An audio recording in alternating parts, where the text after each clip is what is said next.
વિસાવદર વિધાનસભાની જનતાએ ગુજરાતને એક નવો રસ્તો બતાવવાનું કામ કર્યું છે કે જનતા ધારે ને તો આવું થાય. આખી ભાજપની સરકાર ન્યા ઉતરી ગયેલી, મુખ્યમંત્રી ન્યા, ગૃહમંત્રી ન્યા, પાટીલ ન્યા, કૃષિ મંત્રી ન્યા, પાણી પુરવઠા મંત્રી ન્યા હતા, એટલા બધા ન્યા આવી ગયા હતા ને શેરીએ ચડ્યા હતા, ઉભા રોડે ચડ્યા હતા, ગોપાલને મત નો દેતા.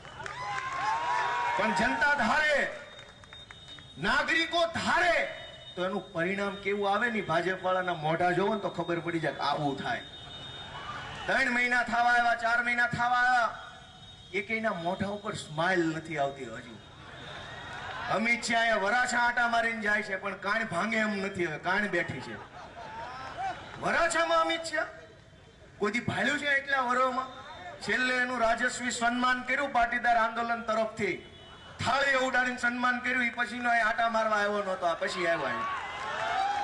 કાં આવ્યા? અને આવ્યા તા તો રત્ન કલાકારો વેદના કાનો સાંભળી, આવ્યા તા તો સાંભળતું જ આવતું ને કે હીરાના ધંધામાં શું હાલે છે. આ હીરાનો ધંધો આખી દુનિયા જોડાણેલો છે.